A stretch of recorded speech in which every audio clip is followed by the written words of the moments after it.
The super producer.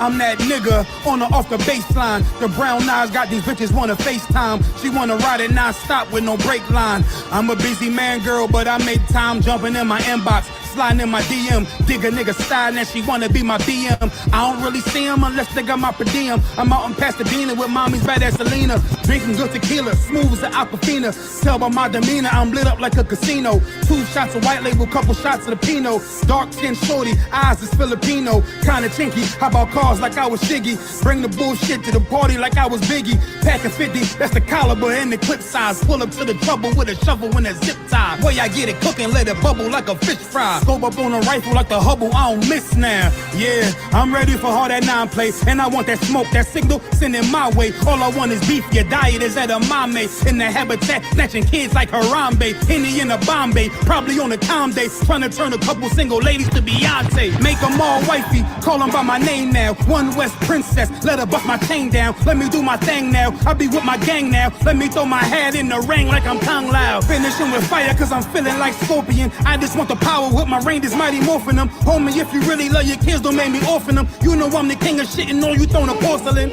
I'm that nigga with the game and it's major. Used to pull bitches cause the chain on the pager. Baby hit me now, 1-on-1 if you need me. Praise of that Reggie went for 5, did him greasy. And I had minutes on that prepaid celly. Head full of head, wasn't shit you could tell me. Stepping out on other hood blocks for the dances. Same hoods we had beef with, we took our chances. No, it ain't cockiness, it's just confidence. Bitch, I'm better than your ex-man like Apocalypse. One woman, man, no sis, I'm not monogamous. I'm light-skinned, I just be in love with a lot of chicks. I'm that nigga, thought I already told you. You mold the game, never let the game mold you. Never let them hold you, never let them fold you. Never let them get in the way of what you supposed to. I'm a couple seconds away from going postal. While you thinking Timmy McVeigh, I'm thinking Goku. Spirit bombing, pack of noodles, you pack a ramen. I pack the 9 and fuck the world, I pack a condom. The way a nigga keep shit flowing like a colonic. The way these fuck boys playing the game like bubonic. The flow iconic, they set the bar, I'm beyond it. I'm beyond it, I'm passing laws like I'm Congress. I'm your highness, I'd rather kill him, no kindness.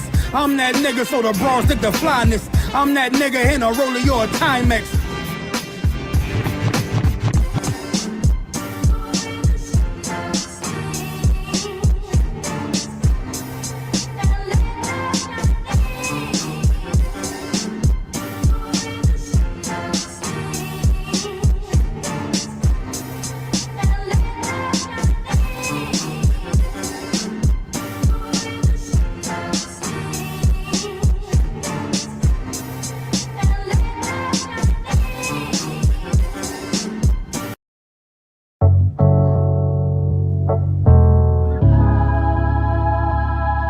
Yeah. 1 2 1 2 1 2 1 2. One West hitter, big steppin', Katazai, roughly translated lethal weapon with the Danny Glovers for the fingerprint covers. Type of niggas start beef just to see your true colors. We don't want no cowards and I'll spin that block for your cover.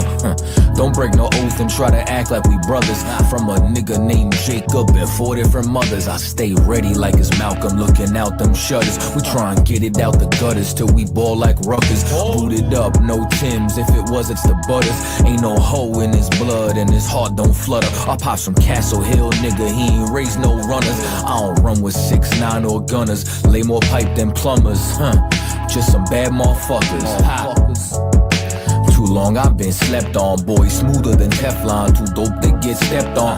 One West I rep on, no never getting crept on. Ain't fucking with a nigga, then you could get the F on. Baby said I'm handsome, gassing me like Chevron. I ain't take no losses, if I did I learned the lesson.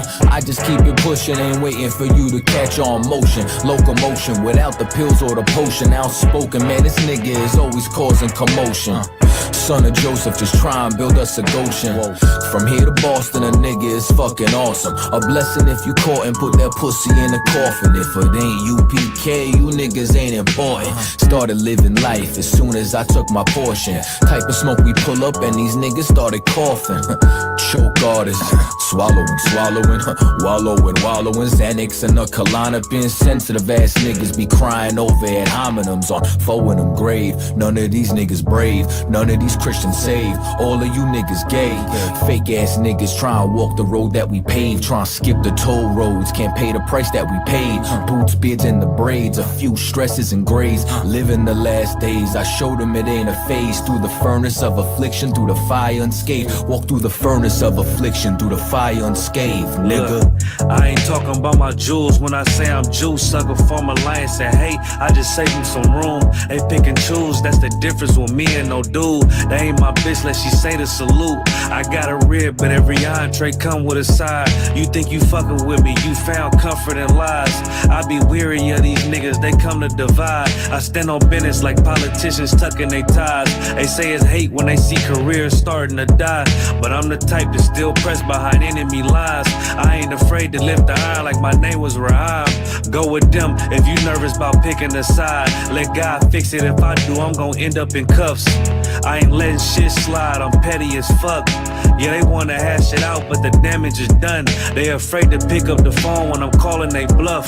Yeah, I'm the GOAT, no Capricorn. They already know I'm UPK, what you asking for? Took so many ills, why y'all even keep track of score? You got the right nigga, you ain't know I'm a man of war. Fuck these niggas, I swear they got more issues than Vogue. They always saying they ain't like that when you catch them alone. I ain't playing tug of war with no internet trolls. You got my low, it's an issue, come address it with smoke. Oh man, got them checking for posts, what a coincidence. Me and my niggas hate it the most. Throwing salt and pepper till your little king get choked. Did my homework on all you niggas being some hoes. Stuck to the code, might as well wear purple and gold. I'm as solid as they come, I ain't breaking no oath. Not to zod me, stand firm, I don't bend, I don't fold. To Christ's return, I'm a thug with my woes, whoa.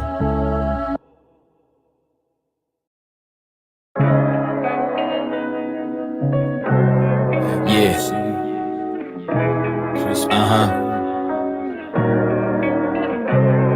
Man, these niggas talk hard like this, act like they up to switch whole time, and they won't even diss. DNA checked, found that you make it look easy. Yo, I did my earnest through the furnace, deadlifting all my burdens, pay tithes on all my earnings. I hate fake Jews like Germans. Got a bad bitch that's fertile, keep her wetter than a squirtle. War scars and golden girdles, get that shit poppin' like colonels, nigga.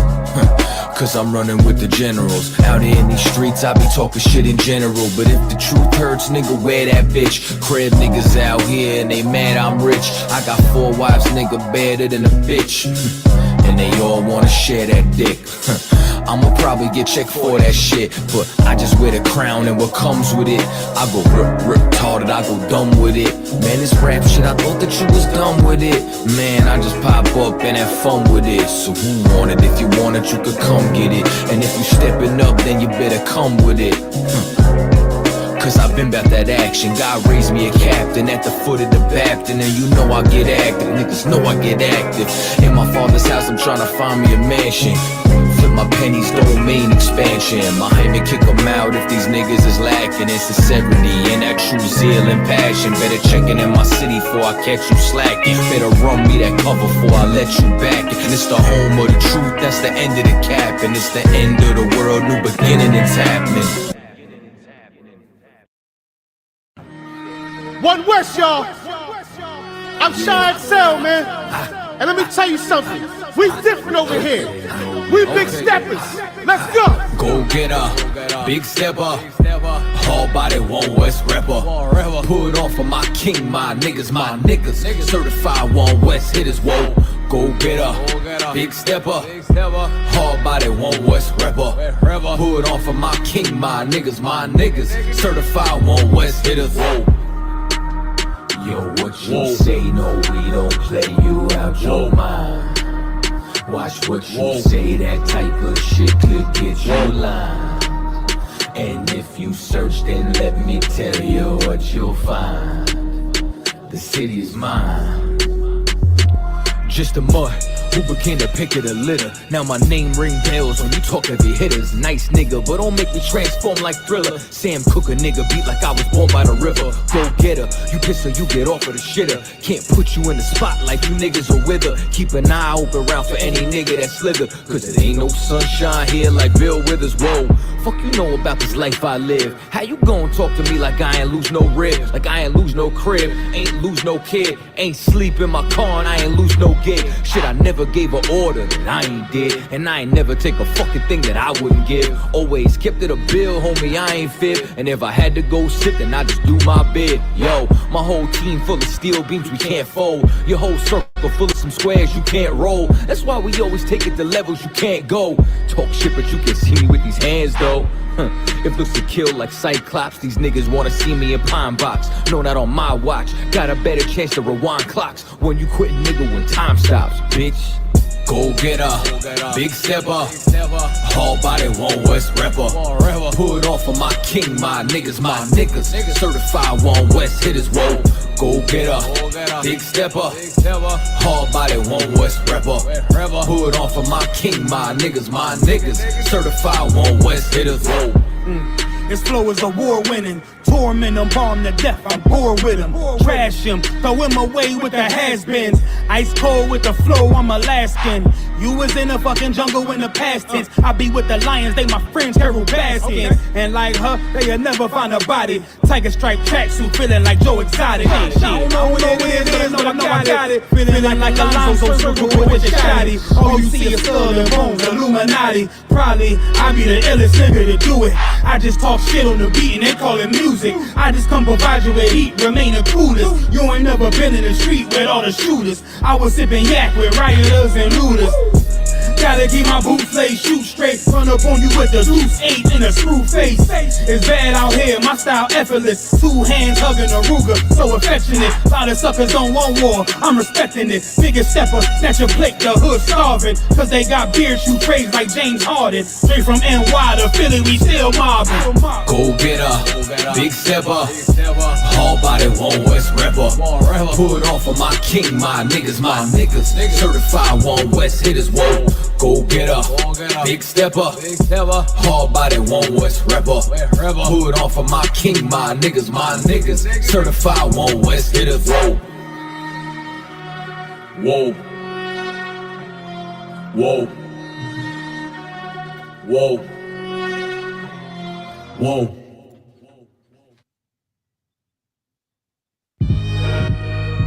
Hold on 1 second, man. Let's take it down to Texas real quick, man. One West for Universal. Let's talk to him. When I roll around my city, all I see is our sin. The product of the environment we was raised in. You see, hell is conditioned, a cell made by men. The choices that we make, that box of sin. When I roll around my city, all I see is our sin. The product of the environment we was raised in. You see, hell is conditioned, a cell made by men. The choices that we make, that box of sin. In this nation, my skin is my sentiment in society. Laws made because they fear the greatness inside of it. Crackhead on the corner can sing like Ryan Osley, and we run from the cops like track meets the irony. Cause every nigga in the Olympics straight out the hood, and we get where we come from when it's all good. $1 million slave with survivor remorse, that's textbook. Looks divide and conquer, inspire others to work hard for minimum wage. To shine like you on center page. Welcome to the rap race. Now you will spin your look down on those can keep your pace. These young bulls is Lazarus, the man in the mirror looking you in the face. You reap what you sow, the fruit will grow from every tree, that's how you know. Friend from fro, just set the triangle, pass the time like the rock and give and go. You either build or destroy, make your choice, bro. When I roll around my city, all I see is our sin. The product of the environment we was raised in. You see, hell is conditioned, a cell made by men. The choices that we make, that box of sin. When I roll around my city, all I see is our sin. The product of the environment we was raised in.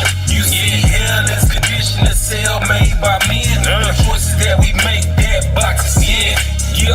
All these atrocities in my isosceles cause animosity when hope is a limited commodity. Rats in the race of opportunity with success rates. It's a low probability. I think they built a prison before we even leave elementary. And Christianity got our people retarded spiritually. I mean seriously. You're gonna be in heaven with those that committed genocide on your ancestry. I'd rather be in hell with at least you know your enemy. Make it make sense to me. Well, so you got natives in your blood and celebrate Thanksgiving. Work you like a Hebrew slave and won't entertain the simple possibility that you is you. Simply in reality to call you anti-Semitic, the viscosity of a carbon copy, the shame of originality. The kingdom of heaven is within. It's all the earth that you of God. When I roll around my city, all I see is our sin. The product of the environment we was raised in. You see, hell is conditioned, a cell made by men. The choices that we make, that box is sin. When I roll around my city, all I see is our sin. The product of the environment we was raised in. You see, hell is conditioned, a cell made by men. The choices that we make, that box is sin. Yeah. You've been wicked to the Most High's children, man. You've been destructive to the 12 tribes of Israel. Let me tell you something, black man. You gotta put on your strength now, man. Put back on your strength and might, black man, because your day is coming. Your day is coming because the Lord is gonna bring judgment on this earth. The Lord wants black men to be able to be men again. The Lord wants to stop the white man from killing our babies in the abortion clinics. The Lord wants us to get off the drugs and then raise our families back up to be the men and women of the Lord, man. But there's something in the middle of us right now. What is that? That Christian church, man. Get with me, brothers. Joel, the 3rd chapter, 1st verse, read it loud. Joel, chapter 3, verse 9. Proclaim ye this among the Gentiles. Now, go ahead. Prepare war. Do what? Prepare war. You hear what the Lord said? Declare this among the Gentiles, man. Why? Because it don't look like they're going to war now. It look like they in control and in power of everything. But for the prophets of the Lord that know exactly what's going to happen in the earth, we know that it's time to prepare for war. Yeah. We live and direct. You can hear me? Yeah, I can hear you. I hear you, man. Hey, put a 1 in the chat if you can hear us loud and clear. You know what I'm saying? Cross the Line Radio Special Edition. Yeah, I mean, let me see. Who's with us tonight? All right, Princess Nizam, Bayana, Troop I War, Child of the Most High God, sound like a Christian, antisocial. Let me see. IDR. Who else rocking with us? Jerome. Let me see. Jacob on the wake up. Let me see. Stro Boogie. Rahat Awar from Kokomo. Let me see. You know what I'm saying? Society said ISUPK got some fire. Yeah. Black Dazzle. All of that right there. Omar Muhammad. Just art and paint. Big ups to everybody. Kareem Smith. Katrina. Everybody in the house. Yeah, I mean. Let me see. What happens here? Dark Side's on the PTA. He's like, why the vulgarity? Why? Because oppression maketh the wise man mad. That's why. But special edition, you know what I'm saying? Listen, I said this in October on Cross the Line when somebody called up and asked about Billy Carson. I said, if you put him in front of any scholar who's going to hold him, right, to basically, you know what I'm saying, just proving anything, making him stand on, he's going to fold. He's going to squirm and he's going to lie. And that's exactly what happened. Yeah, everybody that he looked against, I mean, like he ain't have no authority, like somebody that can speak from a standpoint of an authority on the Bible. So he just sounds like extremely intelligent. And he just like, yeah, that sounds good. Like everything he sounds like a charlatan. Nah, he for sure a charlatan. I mean, that's all he really about is just making money off them Egypt trips and selling books and, Lies, man. You know what I mean? So what I wanted to do, I wanted to talk about a handful of things. You said there's an echo. An echo? It don't make sense for there to be an echo. What about now? Let me know if the echo stopped. Is it on my end? Check. Can you hear me? I don't hear it. Wasn't one before. Let's find out though. Mic check. Quick sound check. I guess we gotta hear it from their perspective. They're gonna have to tell us in the chat.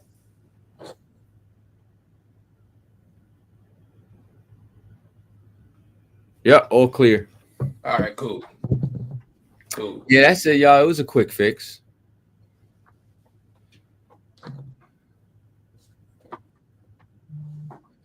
I think is it still on Tazadoc's side? You might have to go into your settings and hit echo cancellation. Let's see. For your mic, just in case. Make that happen. All right. How's it sound now? Mic check. Yeah, it should be good. Now I couldn't hear it anyway. I think they was hearing it back home. All right. But what everybody's been talking about, you know what I'm saying, that happened in the that happened in recent history was what I'm about to share on the screen right now, right? So who's that? Dawada? Hey man, matter of fact, you know what I'm saying? I'm gonna let some of y'all come on the live too. Definitely. Hold on. Let me copy. If anybody want to be able to chime in while we talk about this. Bam. Hold that. That boy got cooked by West. Yeah, he got fried like a Chinese wok, boy. I'm telling you. It was bad. It was exactly what I wanted to see happen. You know what I mean? Like I promise you. Like the only thing I'm sad about is I wasn't the one to do it to him.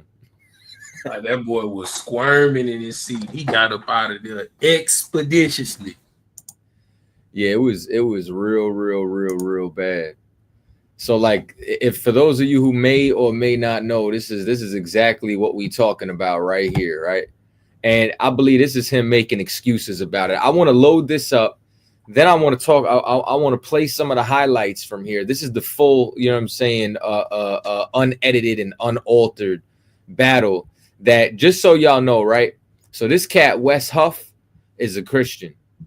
So they engaged in this debate, right? And engaging in this debate, this cat Billy Carson, who's been lying on the Bible for the past few years, got cooked to the point where not only did he show up at this cat's house at like 2 a.m. talking about take it down, you know what I mean? But he now filed a lawsuit over losing the debate, and then started making some excuses like he almost died in the hospital. He had a cough. You know what I'm saying? He wasn't in his right mind. Let me see if this is the. I've been in debates before, real debates. Yep.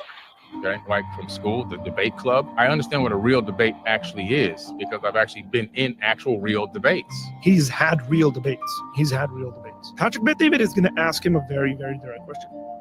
Who have you debated? Have you ever had like a public debate with anybody? Like it's on YouTube, we can see, or no? Haven't had a public debate. There's only one person that wanted to debate me, but he only wanted to debate me so that he can clout chase. Asks a very direct question. That boy is a habitual liar, boy. Something we can all see publicly. Go on YouTube, pull up the video, watch a formal debate. This is on PPD's podcast episode. Civilizations. This all he do is lie, bro. This boy is a habitual liar. He lied on the Sinaiticus, you know what I'm saying? This boy lied about, you know what I'm saying? Like I don't believe that he had what did he say? He had pneumonia? He said he had something, and he was talking about, that's why I was coughing. You know what I'm saying? We hit play on this, we ain't gonna hear him cough for 12 minutes. Not one time. Not one time. That boy said he almost died the day before. This dude just gonna lie, man. You know what I'm saying? But I want to kind of get into it, and then I want to play a couple of the other videos we got lined up. But I want to kind of talk about. So, you got anything you want to add before I run this? Nah, we can run it. Yeah. Should we start at the very beginning, or? Yeah, go ahead and start at the very beginning. Let's start right around. Yep, right there. Let's see. All right, what's up, everyone? And I'm trying to move this stuff. And yeah, they'll do an awesome job editing this intro to make it way more fancy than this. But I'm here with my good man, Billy Carson, who I've known Billy personally for some years now. Yeah. Solid friend, great character, businessman. He's been on Elevating Beyond last time, sharing your whole story behind the story. And what you hugely specialize in as well. And this cat sitting next to him is the worst. I just want y'all to know that. Like I want to say dumb as a box of rocks, but you know what I'm saying? How you just came back from Egypt is like the emerald tablets. You've been studying those since what, you were like 6 or something? No, not the emerald tablets. Oh, okay. Yeah, the emerald tablets I've been studying for the last probably 10 years. Okay. Yeah, but since I was 6, I was studying aerospace technology, which then led me into understanding more about advanced technologies, and then finally. Yeah, and for the record, right? Not only do I not believe that, but the emerald tablets is another forgery. Right. This is not like something in antiquity that, you know what I'm saying, actually exists or even matters. This is another, you know what I'm saying, a piece of fabricated history that he's turned into, you know what I'm saying, a part of whatever religion he was trying to create. And the link between advanced technology and ancient civilizations, and going on a, you know, literally a 25-year, what's that, 27-year now, goodness, trek around the world. Been around the world now over 18 times. Last year spent 9 months in hotels. I remember. As you know, you're my witness. Leaving this big old mansion behind and not going home at all. And travel grind, traveling nonstop to these ancient sites to get the information hands on. Okay. And that was weird. I just heard a little chime. Wes, you there? He's frozen. You can bump forward a little bit because they're gonna try and fix his Be too easy. Third belief, I think, too, with you with God is, I also believe, I know God is within me too. Mm-hmm. It's just, and I don't believe that it's like you have to do 20 circles in the sand and like do a ritual to that was through like my connection with Jesus, where I know throughout my life that's been my, when things are tough, it's like the strength of God is literally within me. Right. As so, like, where we do agree on, where like a lot of the heresies and stuff through over religious practices would be like, no, you have to come through the head of this church to be blah blah blah, you know. Right. And personally, and we're about to get Wes on, so we can have two really smart people in this talking about it, but I'm just breaking it down to my level of my understanding. When we can all achieve a certain level of knowledge, wisdom, passion, understanding, empathy, love that he came to this planet with, and we get that in our mind and our conscience, and we can act on those incredible emotions and that understanding, that the whole world is going to transform instantaneously. And I think at the second coming is the coming of the Christ consciousness to the planet, not a human being flying back to Earth to save people. Cyber, I just want y'all to know I hate that Christ consciousness shit. I just want y'all to know, like the people who just believe that it's only this mass awakening and they just make it whatever they want and it's enlightenment, and like they try to say like the Christ consciousness has been here, like Buddha had the Christ consciousness, Krishna had the Christ consciousness, because y'all want to worship everything but the God of the Bible. But I think now we getting into, like, you know what I'm saying, like a little bit of the grit of it. Yeah, he's about to start breaking down his standpoint and his gripe that he has with Christianity and how it aligns with the Numa Lish. Yeah, it don't at all. Understanding of how I perceived it, over many, many years of going through this information and going through all this text. And Wes, I'm gonna let you respond to that. And again, I mean, this is everyone listening to the show. You know, I'm always like, challenge everything. Learn to critically think and continue to come to your conclusions. Even with Jesus, I'm not personally even waiting on that he has to come back to say, I already know I'm, like I said, that strength of God and consciousness is already, I can tap into that right now. So you don't have to wait for him to come back. For those that believe he does, to actually have that like next level of what that's supposed to mean. But Wes, go ahead on for what Billy was talking about, I think with a book in the Harvard Museum, and I heard something about Jesus's wife. That's, yeah.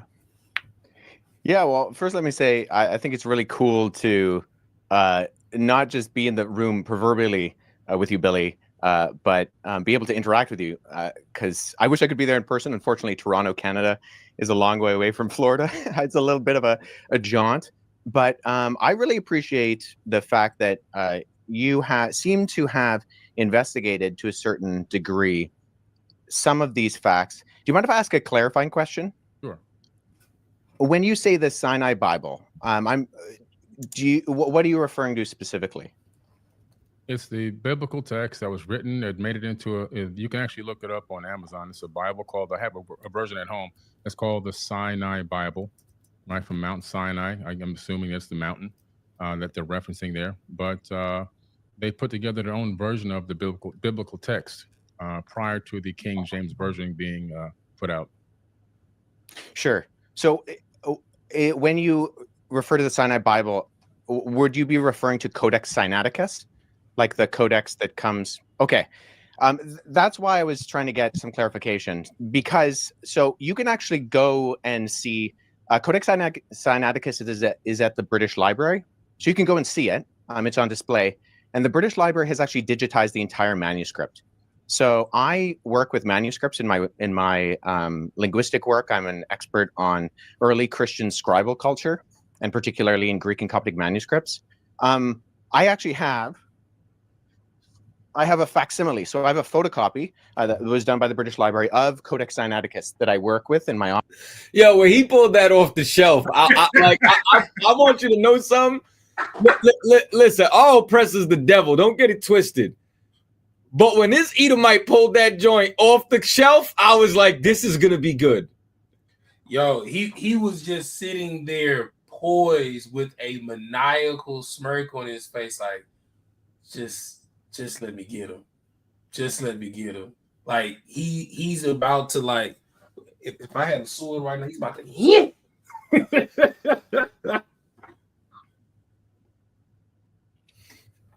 Like that's like what I be trying to understand. Like when they be when they be mentioning these things, even like when people be talking about the Septuagint, right?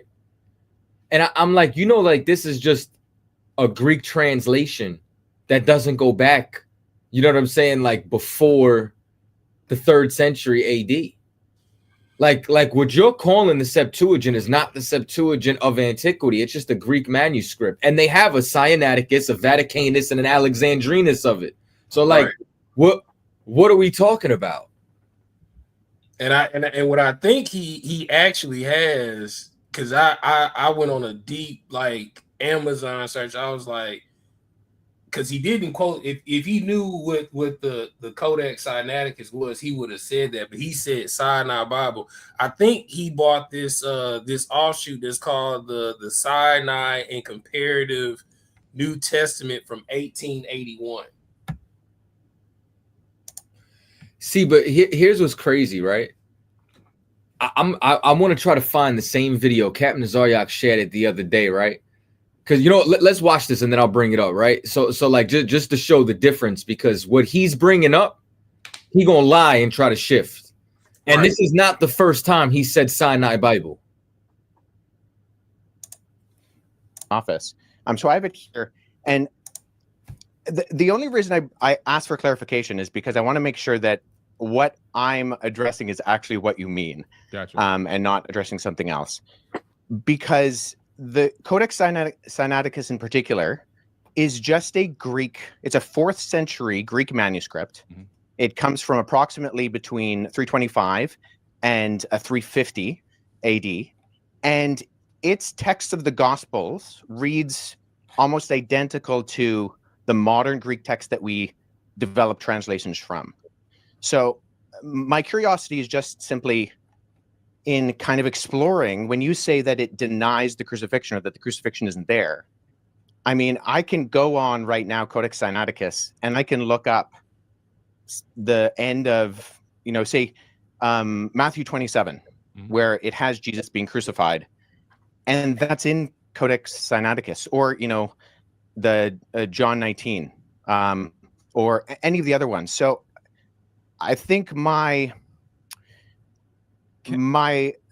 confusion is that it doesn't read any differently. So actually, are you able to pull up a website with the viewers or listeners or whatever be able to see that right now to make sure I have the right the version that I'm looking at? While he's pulling that up too, like I keep saying to all the people that aren't scientists traveling the world and linguists, I don't even know how to pronounce it the right way, like me. Yeah, linguists. What cyanide? I keep thinking of cyanide, like the cyanide Bible. So right. Is that like a version? So from my own knowledge that I know, like when I really studied all this, what I thought was interesting about the Bible was how many different eyewitness. I studied C.S. Lewis back in the day, how many different eyewitnesses and stuff there were. And they went on purpose to mention so many other names that they were able to cross-reference throughout history and throughout those times, from my understanding. And those were different things that I always thought were kind of interesting that I felt was a good concept of proof. And then I want Billy to answer. And also, I'm just curious, the Sinai Bible, where was that piece I found discovered? the text where I was referencing. Actually, I was misquoted. I misquoted there. It's the Gospel of Barnabas. Okay. So now, not only does he say now he misquoted, right? But let me see if I could pull this other clip up just to show y'all how much this guy lies, right? And it bothers me to my soul, man. Like when people just blatantly lie. I don't know if it's gonna let me play this. Yes, it will. Thank God. All right, hold up. I want to share this tab. Refer to the Sinai Bible. Would you be referring to Codex Sinaiticus, like the codex that comes? Okay, that's why I was trying to get some clarification, because I actually have a facsimile. So I have a photocopy of Codex Sinaiticus that I work with in my office. Just happened. So I have it here. And the only reason I asked for clarification is because Sinaiticus in particular is just a 4th century Greek manuscript. Its text of the Gospels reads almost identical to the modern Greek text that we develop translations from. When you say that it denies the crucifixion or that the crucifixion isn't there, I mean, I can go on right now, Codex Sinaiticus, and I can look up Matthew 27, where it has Jesus being crucified, and that's in Codex Sinaiticus, or John 19, or any of the other ones. So my confusion is that it doesn't read any differently.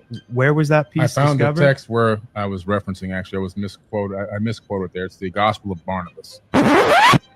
Never got crucified. As a matter of fact, the Sinai Bible, Jesus was crucified. Well, that doesn't exist in the Sinai Bible. The Sinai Bible. But then you go to the Sinai Bible. In the Sinai Bible and the Sinai Bible. According to the Sinai Bible, Jesus wasn't crucified. Now, do you see how many other interviews that he said this in? Like he didn't quote the book of Barnabas or Jesus' wife once. He said the Sinai Bible. He says the Sinai Bible. Listen, he said that on Rogan's podcast. He said that on the who's that comedian? Oh my God, I can't even remember his name right now. Everybody's show. He's been saying that for years, and every time I've heard it, I'm like, bro, like show me where it says this in the Sinai Bible, and he can't do it. So it's like he turns around and says, "Oh, I'm sorry, I meant the Gospel of Barnabas." The Gospel of Barnabas, right? And this cat West is going to break that down, is a known and obvious forgery. Everybody knows this. So now you're not even referencing. You're not even. You know what I'm saying? Like, you don't even research your research. But how many times have you put out this misinformation? And it's like he is literally the pinnacle of trust me, bro. You know what I'm saying? Like, trust me, bro, university. Like, that's where this cat comes from. Every platform that he goes on, he's the intellectual prowess. There's no one there. I mean, even if someone asks a challenging question, like prime example, like Joe Rogan is normally good for asking questions like, well, where are you getting this information from? Well, like, what is that based off of? But every platform that he goes on, he's the person that has the intellectual prowess, and there's no one there to challenge him. And all it takes is just one person to do a quick Google search on what he's saying, and it's cut to piss. You know what I'm saying? Hey, with Todd, hey, he's definitely a narcissist. You know what I'm saying? Everything that he talks about is what I'm doing, what I'm researching, what I'm selling. You know what I'm saying? But like, none of the stuff that he tries to line up, like, he's gonna try, and you're gonna laugh. Well, they're gonna laugh when he tries to line up the Enuma Elish with the Bible. And he says they've taken stuff word for word, and what he says is literally a joke. Like, Wes was like sitting there waiting, like, man, I thought you were gonna pull some other type of correlation. Like, but yeah, let's deal with that. No, go ahead. Yeah. It's a complete joke. You know what I'm saying? And this is what I mean. Like, and what you said is right and exact. Like, that no one can challenge him because they haven't studied those things. But even when it comes down to Joe Rogan doesn't challenge anybody unless they believe the Bible. If they're saying something crazy like that clown who started his own fake Israelite group trying to say Jesus is a reptile, you know what I'm saying? Like that's the shit that Joe Rogan will stamp. Right. You know what I mean? Like, Joe Rogan will stamp something where it's like, oh, that's what it was talking about. But if you just try to say you believe the Bible, then he's going to challenge it. But like, this is what happens when pseudo scholars, like, this is why I say anybody with internet can open their mouth. But it's completely different when you actually got somebody to fact check you. I'm talking about that boy went back. Yeah, let me reach for my copy right here.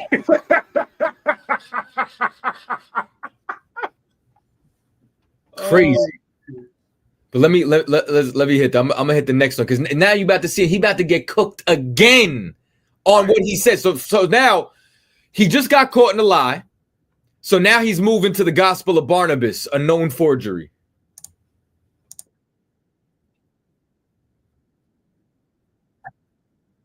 It's muted.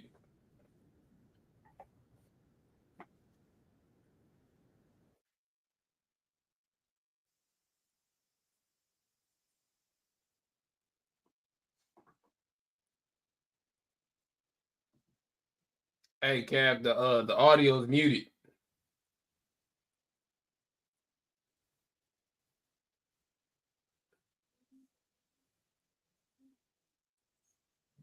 Hey, he didn't stepped away, man. Anyway, while Captain stepped away, but like this guy Billy Carson, man, like, oh, here you go. Hey, Cap, the audio for the video is muted.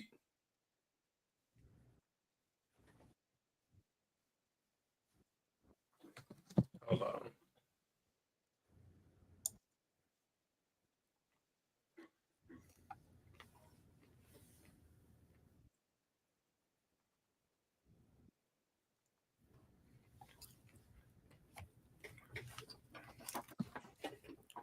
Hold on. How about now? Is it working now? Huh.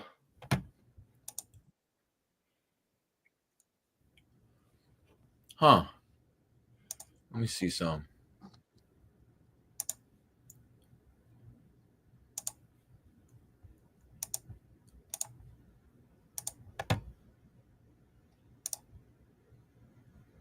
That's weird. put this here. Bear with me 1 second. Let me know if it stays muted. I don't know why that just cut off like that. That's crazy. So we're gonna present, share screen, unaltered. Are two manuscripts. There you go. There we go.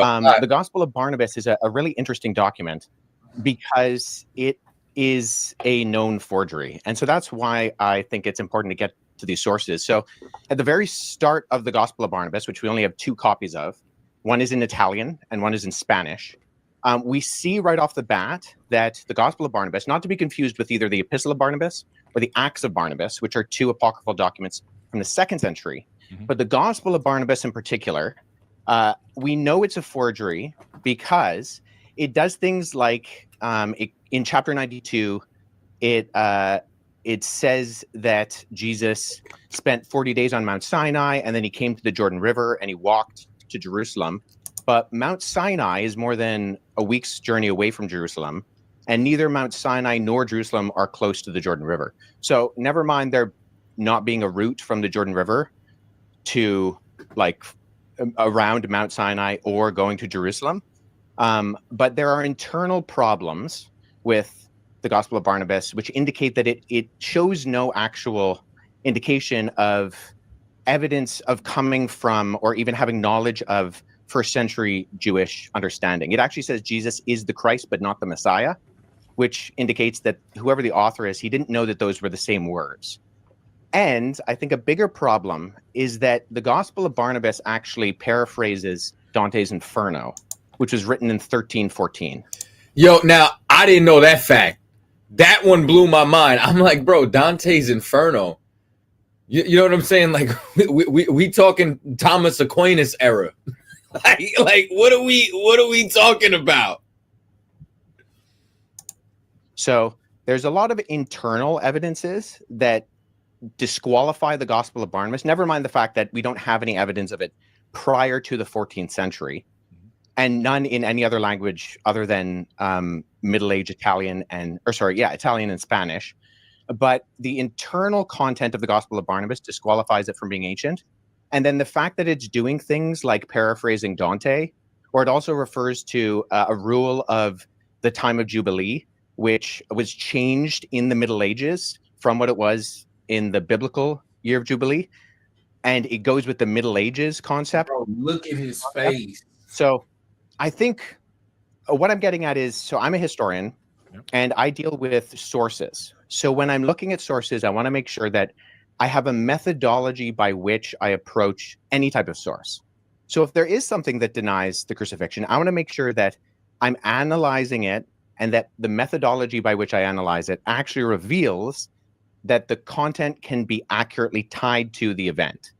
So if we're talking about, say, Codex Sinaiticus, that's in the 4th century. Now that is, I would agree with you, Billy, our oldest copy of the Bible in the sense of cover to cover, Genesis to Revelation copy of the Bible. Right. The problem is that we have individual copies of all 4 Gospels going back hundreds of years before Codex Sinaiticus.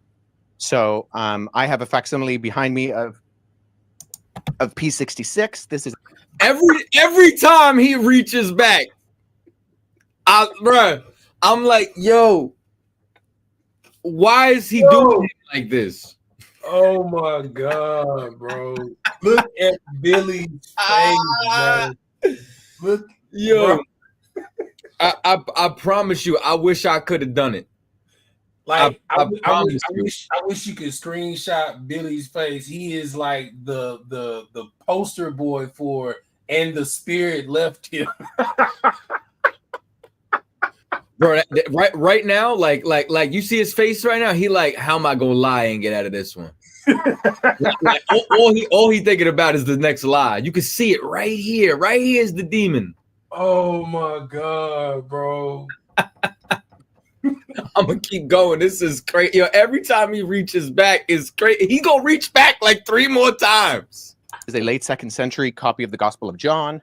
I work with this particular manuscript. I can just show the screen right here. This is an almost complete copy of the Gospel of John, and it has the crucifixion. By any chance? Yeah. So papyrus is just the what it's made out of. So I got that from Chat GPT, by the way. Yeah, Sorry, so guys, I'm just I trying can to sound actually. smart for a second. I have that papyrus at home. Oh, that's Yeah, so I'll show you I this. have So that I make papyrus at home. so the documents you actually see on my bookshelf I'll behind believe me are facsimile papyri that I've made. So when I was in Egypt last summer, I went and I got made for me some papyrus sheets. And so I take these papyrus sheets, which are made from the papyrus plant, and then when I go and I look at actual manuscripts, so I was at the University of Philadelphia last summer, and I went and I saw a document called P1, which is a 3rd century fragment of the beginning of the Gospel of Matthew. And so what I did is I sat down with that original and I produced a facsimile. So I copied the text. First of all, I cut it out with an X-Acto knife in not the original 3rd century one on my papyrus. I cut out with an X-Acto knife this guy, and then I copied the text transcriptionally on the. I just want y'all to know this is how I feel on Cross the Line every week. Bro. Like when a Christian calls up and we gotta cook him, this is him being like, yeah, I make facsimiles for fun. Like that's what me and Captain Nazaryak do on the phone every day. We call each other up and say, I found this to cut this person. I found this to reinforce this. Oh, I found this. He found that.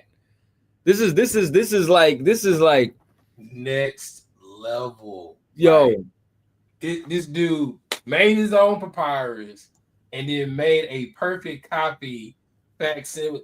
Like, bro, like Billy is completely out of his league, bro. But you know what's crazy? You know how many people came against me in the chat when I was like, Billy Carson's a charlatan?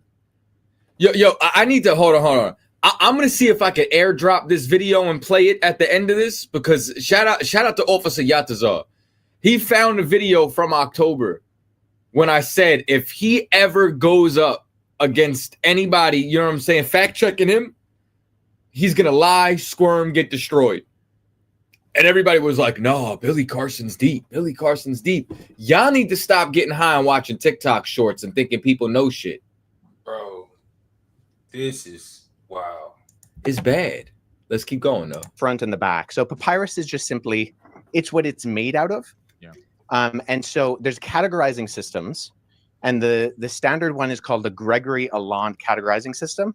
And so sometimes you'll see. And this guy next to him is the reason why he reached back to Greg, whatever his Mark, whatever his name is. You know what I'm saying? Mark? Yeah, because Mark just Googled something and was like, oh, papyrus. Papyrus is just a piece of paper. It's a form of paper. Like resume paper is different from oak tag, and oak tag is different from construction paper, and construction paper is different from printing paper. It's just different grades of paper depending on the material that it's made out of. Good night, bro. When manuscripts are mentioned, they'll have a GA and then a number behind it. If it's made of papyrus, you simply abbreviate the word papyrus to P, and then you have the numbering system. Mm-hmm. So P66, what I showed you earlier, that's this on the categorizing system. It's the 66th manuscript that was put into the system. It's from the Gospel of John. I also have, P46 and P47 on my shelf, which includes all 4 Gospels and Acts from the 2nd and 3rd centuries. So the only hesitation I have with what you said, Billy, is that we have single copies of the Gospels that can be dated to the 2nd century that all do have the crucifixion. And so if we're relying on something like the Gospel of Barnabas, which is not just like, it's not that there's debate about it, it's that it's a known forgery. I mean, no one's referring to the Gospel of Barnabas as anything other than. If you say it's a known forgery, yes, but I'm going to go with that. Let's talk about the Old Testament a little bit and leading up into the New. Well, hold on, because do you mind if I address the Gospel of Jesus' wife? Sure, go ahead. What was her name? Yeah. Okay, so now mind you, he got cooked on the Sinai Bible. We played the clip showing every interview where he lied on it before. He now tries to slide to the Gospel of Barnabas, disproving that it's a forgery. And now he about to get cooked. You understand? On Christ having a wife. I'm like trying to write notes like I know what I'm doing, but I'm just curious. So the Gospel of Jesus' wife doesn't actually mention. So oftentimes what happens is that the text of the Gospel of Jesus' wife is kind of paralleled with the Gospel of Philip, which mentions that that Jesus would kiss Mary Magdalene on the mouth. And so those are kind of used in parallel to kind of for this argument that Jesus was married. So the Gospel of Jesus' wife is in the Harvard Library. However, the reason we know it's also not legitimate is because even though the manuscript, the papyrus that it's on, was carbon dated to the 4th century, the text was actually copied from a PDF version of the Gospel of Thomas known as Grandin's Interlinear. And there was a mistake in the Coptic text of Grandin's Interlinear that was copied into the Gospel of Jesus' wife. So we know that this is not a legitimate document, even though the papyrus is ancient, and this happens a lot with forgeries. I have a couple of friends who have actually worked on projects that have revealed forgeries within Dead Sea Scroll manuscripts and within other ancient Christian papyri. But the reason why we know the Gospel of Jesus' wife and that Karen King, who kind of vouched for it and she lost a lot of credibility, unfortunately, for her, and she's admitted that it's a fake as well, I hate when I have to agree with an Edomite. Bro. Just like I hate when I have to agree with Candace Owens. Just like I hate when I can't defend something Kanye West says.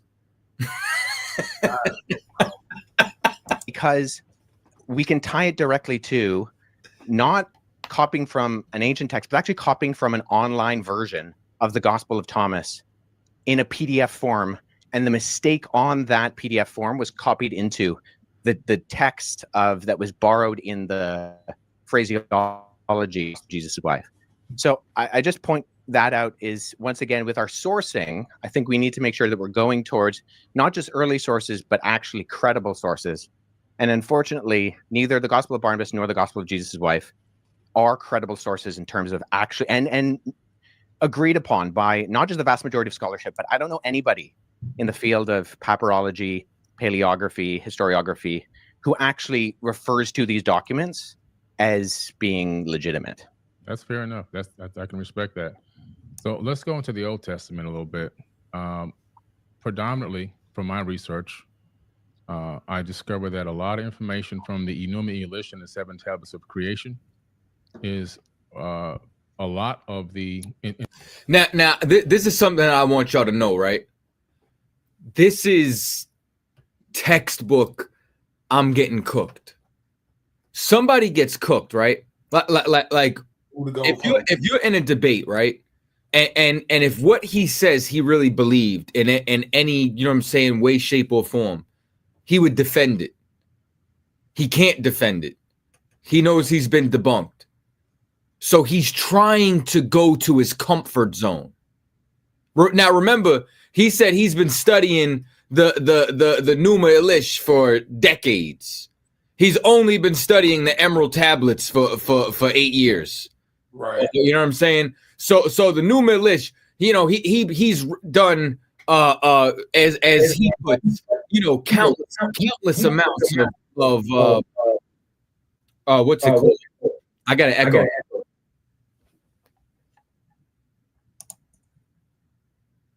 Did you put me on? No, you clear on this end. I'm hearing a reverb on my end now. No, you crystal clear. That's weird. All right, but point being is, he turned around now and saying after all these lectures that he's done, right? Listen to this shit on what he says is his expertise as to why he believes that the Bible was taken from the Enuma Elish. Cap, every time you preface something by saying "from my research," you're cooked. It's crazy. In Genesis, a lot of the creation story that comes into Genesis, not all of it, but because obviously it's a smaller, Genesis is a much smaller version of a much bigger story. But it's literally almost word for word from the Enuma Elish and the 7 tablets of creation, the Epic of Atrahasis as well. is also there in the Old Testament. Several other tablets as well, Code of Hammurabi and a few others have made it into that text. Sumerian cylinder scrolls that talk about the creation story. Again, the creation story in the Epic of Atrahasis. And so we tend to see this this copying of ancient tablets, text, and scriptures, even some papyruses, into the biblical text, meaning that my point here is that I think a lot of people are saying that this information was written in real time. A lot of people believe that. If you ask the average person, they really believe that. But a lot of this information is just copied from older tablets and texts from an earlier date. That's what I found, that it's made it into the canonized Bible, but they never reference that they got it from any other ancient texts and tablets that have to do with a totally different civilization with totally different religious beliefs. Yeah, have you read the Enuma? Yeah, I've done lectures. Do you mind? Sure. Do you mind summarizing the content of the creation account in the Enuma for us? Sure. So mind you, he says he's done lectures on this, so on and so forth. I need y'all to lock in for a minute. The Enuma Elish is a very ancient text discovered in the library of Ashurbanipal, and the summary of it is that it really gives us an account, which is crazy, an astronomical account of the creation of our solar system. It talks about planets and moons gaining specific orbits around the sun. It talks about a huge planet named Tiamat, 4 to 6 times larger than Earth. Earth didn't exist at the time that this, according to the author of this text, which is pretty interesting. And then there talks about a nemesis of sorts. In the original version, it's called Nibiru, but in a more recent version, still thousands of years old, the name was changed to Marduk. Marduk is in the Jewish American Library, in the biblical text, in the Torah, and so forth. Very popular figure in ancient times in the religious books and text. Marduk wanted to be the destroyer, so Marduk is the one that during its next orbit towards Tiamat, crashed into Tiamat and destroyed Tiamat. A huge chunk of it swung away, recoalesced, taking the water, land, and organic material, which basically recoalesced as our planet here, Earth. And the rest of it broke up into pieces. Some of it turned into the asteroid belt. Other parts of it were thrown towards the sun, and some were thrown towards the inner Oort cloud, towards the outer edge of the solar system. This planet, or this moonlet that orbited supposedly a brown dwarf, based on the description of it, gained a very strange orbit around our sun. And we have the scientific evidence now also to match with NASA's data, where we see that Saturn and I believe Neptune switch places. Uranus is flipped on its side, and that's more evidence that something came through our solar system in ancient times and gravitationally really tugged at planets here and switched up their orbits and even pulled the axis of a planet on its own side, where the equator is now running north and south. So a little bit of modern astrophysics kind of backs up what this ancient text is saying. But the Enuma Elish also then begins to talk about the fact that these beings, it kind of cuts into the fact that these beings, are on Earth and at some point begin to engage mankind. In other words, they didn't create people from scratch, but they engaged the existing hominid and began to. Now, mind you, right? In his summary, does anybody hear anything that lines up with the Bible? Negative. And any time you preface anything with "from my research," that lets me know that you're getting cooked, because you're not lining it up with any type of source. Because everything that Wes is doing, he has external sources and citing everything that he's saying. He's saying based off this, based off that. Billy is not doing any of that. He's just saying, from what I believe, from my research, like, bro, you are cooked. You are done. Look at his face. He don't even have no heart in his words and what he's saying. He don't even believe what he's saying. It's crazy. This is crazy. Began to utilize us as workers for their workforce. In the Atrahasis epic, you see a much similar story. slightly later date period, but still thousands of years old, the Epic of Atrahasis. And we see a very similar story. And we see where the sons of God literally came down to earth. They came from Mars, according to this text. If you read the translation of the planet Mars and to English. And then they went to battle. They were going to go to battle in South Africa against Enki and Lil and Anu. And they come to terms without going to battle. They argued that they needed women, human women, believe it or not. And they also wanted a workforce. They didn't want to continue to do the labor. They were cleaning out the Tigris and Euphrates rivers, digging canals, building cities on Earth, and according to the text on Mars, not according to me. And a decision was made by Enki and Anu and Enlil to allow this experiment to happen, where they would take the existing hominid here. They would slay one of the gods, meaning that they would, in my opinion, that doesn't mean that they're going to kill it, but somehow some type of genetic modification or manipulation, in my personal opinion, that's my personal hypothesis. But in the end, it ends up being that human beings are now doing a lot of this labor and worshiping these people as gods, as they, my personal opinion, masqueraded as gods. A lot of stories there, parallel stories that you see in the Bible, even the Tower of Babel incident, and many other crazy stories that are in the Bible. You can find a lot of those true stories in the ancient texts, like the Epic of Gilgamesh, where you can find the true story of Noah. They found the Noah tablet to give him instructions on how to build the ark. It wasn't a big boat. It was a round disc that he built with the sections cut up on the inside like a pie. That was discovered about 4 or 5 years ago. I believe it's at the British Museum now. So there's a lot of text that's just been covered and copied over into the biblical text.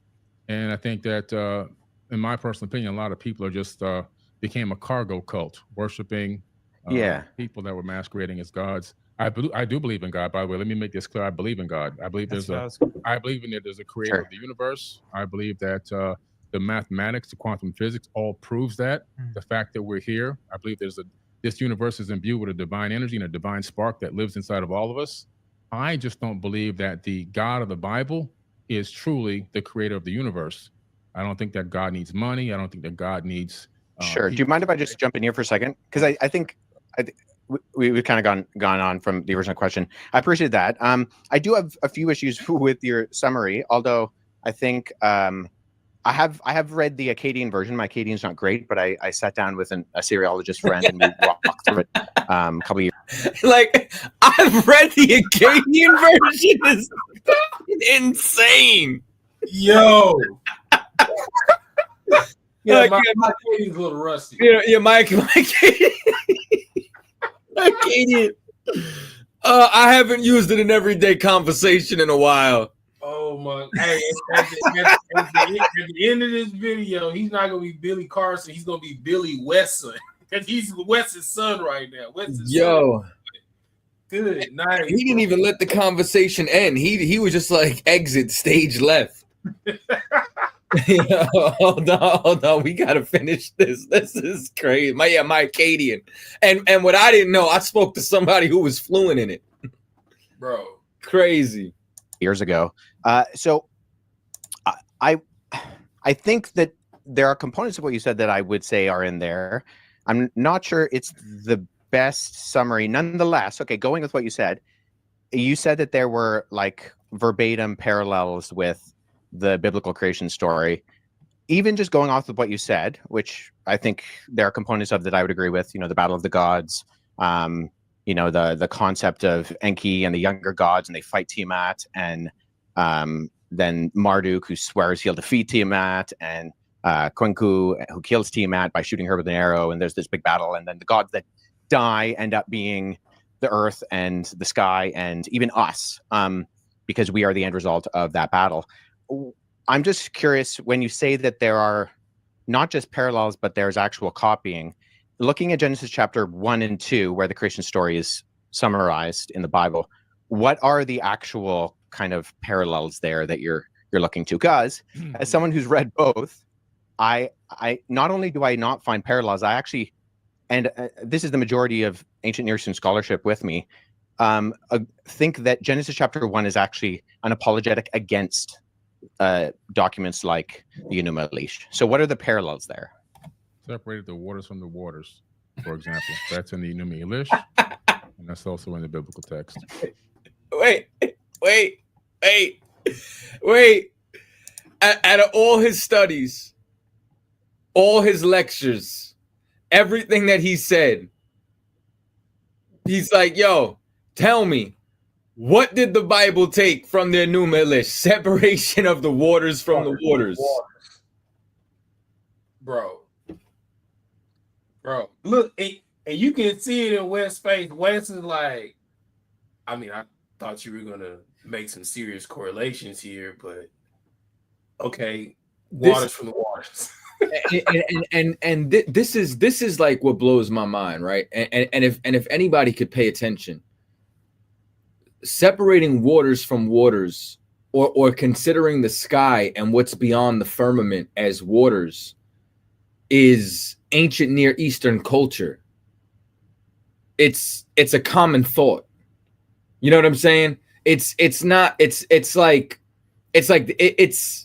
if you were inside of America, there's certain things culturally that we would all understand from the East Coast to the West Coast down to the South. You know what I'm saying? Just because of America. You know what I mean? That's how it was, except from a Near Eastern standpoint. So these concepts are not foreign. Same thing. Every ancient civilization has a flood story. Right. You know what I'm saying? And with every ancient civilization having a flood story, that lets me know there would have had to have been a flood, because it's something that was so global it affected all the families of the earth. Now, the only thing that you know is different in each one of these stories is the size of the vessel, the shape of the vessel, how long it rained, the amount of people, and the amount of animals. But what's consistent in every single one of those stories is that the earth was drowned, the populations was destroyed, people and animals survived this flood, right? Right. Now, when I go and I look at the Enuma Elish, if I look at the Tibetan Book of the Dead, if I look at coffin text, pyramid text, any of these papyruses that's written in ancient Egypt, the Egyptian Book of the Dead, hell, the Quran, none of these ancient books, records, you know what I'm saying, have prophecies. The Bible's been predicting the future for over 6,000 years. So why would I turn around and then look at an ancient record that predicted the future for 6,000 years and think it can't tell me about the past? Why would I think that something that's been accurate for thousands of years about events that haven't happened yet, I would stand on that to say that is got to be the most accurate history book on earth. Right. It wouldn't make sense for me to believe, you understand, something else, especially when, you know what I'm saying, like this cat talking about wars in heaven and Mars, and you know what I'm saying, us being created from monkeys to mine gold.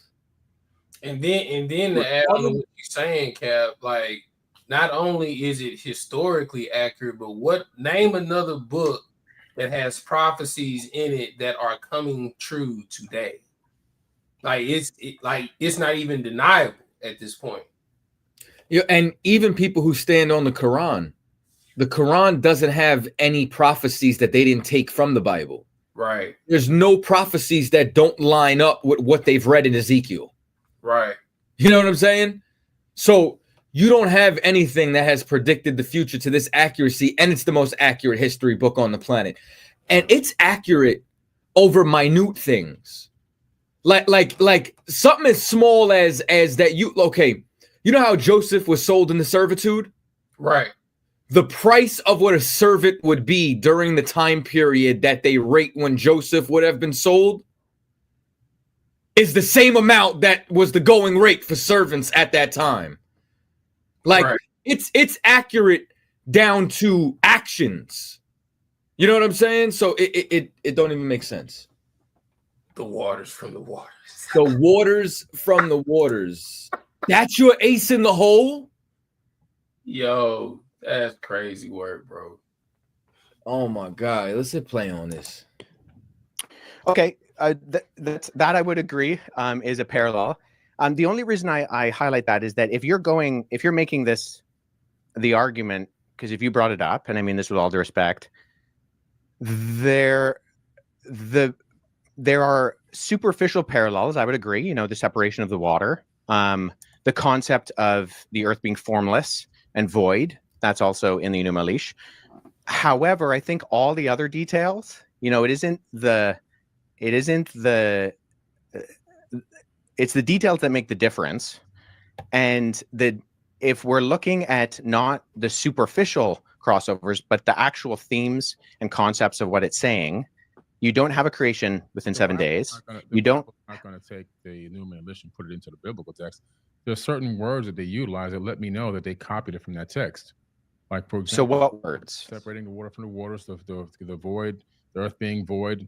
That information is literally just copied over. So it tells you that somebody saw that and said, let me add it to this book right here. Or let me add it to the scripture or this papyrus, because it wasn't a book yet at that time. So was this text discovered that makes it parallel to Genesis? Was this? This is like ISIS Ra'el is Israel level, you know what I'm saying, pseudo. Like supposedly discovered prior to, I'm just curious. It wasn't discovered prior to the Bible, but it dates this guy Mark is clueless. Back long before the Bible was ever written. Yeah. So let me just say this. So the reason why I say it's actually an apologetic against that is because the purpose of the Enuma Elish, which the Babylonians read every Babylonian New Year, was to point out the fact that the deities, and there's countless deities in the Babylonian pantheon, they actually come from the created order. So they're not outside of time and space. They actually come from the created order. And when they die in this battle, right, when Tiamat is defeated, the defeated gods become the earth and the sky and the plants and even you and me. And in that sense, the theme is that you don't actually have any purpose or end result. And you're not created in the image of God. In fact, in the ancient Babylonian system, only the kings were created in the image of God. And what we see that is counter to that is that even, sure, there's superficial, you know, divided the waters, but we find that in almost every society and culture. That's not a parallel as much as it's just a generality. I would say what we see within the biblical account is that God purposefully creates. There's only one God. He purposefully creates, and then he creates and it's good. And it continues to say it's good 7 times. And then at the end of chapter 1, just for, you know, the thick people in the original audience, it says, and then it was very good. And then he creates humanity, not kings, but simply the humans that he creates in God's image. And they have purpose and meaning, and that instills them with this creation order. And that's not what we find in the Enuma Elish. In fact, we find the opposite in the Enuma Elish, is that the created order is not good. It's a mistake. And that you are not created in the image of God. And there's a reminder that regular people are not created in the image of God. So linguistically, I mean, Hebrew does have Semitic ties with Akkadian. It doesn't with Sumerian. Sumerian is a language isolate, agglutinizing language. But I would say, just with all due respect, the parallels linguistically are not there. There might be superficial kind of concepts that are there, but they're so superficial that we can find them in everything. In the sense of, I'm in an office studio, you're in your office studio. That doesn't mean that, you know, that we're the same people or we're even in the same place. Does that make sense? Yeah, but I don't agree with that. I just see if I have all these texts out, there's a lot of different information that you can see. There's a lot of it's been copied word for word into the biblical text.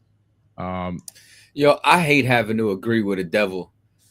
He has been cooking him for 35 minutes. The whole time. Consistently. But what's the word for word? In your version of what you believe in, you keep saying that God's a he. Yep. And so where do you get that from? Well, throughout both the Hebrew Old Testament and the Greek New Testament, you have the masculine singular pronoun used for God. And why is God a man? Where's the evidence of this? Well, God isn't a man. See, within historical Christianity, we don't believe that God has a gender. However, the way that he has decided. Now, I don't give a damn what he got to say about as far as like breaking down, you know what I'm saying, the Bible or historical Christianity. You know what I'm saying? Like this is their interpretation and doctrine. But as far as Historical documentation, pure accuracy. What's on point? With that part, hell yeah. I'm gonna skip ahead. All right. Tribes and other Here come Mark countries on that, that people weren't supposed to, like, they were so racist and prejudiced, and this is where my heart opened up. I can't hear has this an guy, affair Mark. with her, has her husband killed, and I'm just letting everyone know that I'm open. Whatever is presented to them. So in one sense, I think we can say, isn't it convenient that God used the masculine plural pronoun? Sorry, the masculine pronoun. I keep saying plural. It's just a mistake. The masculine pronoun.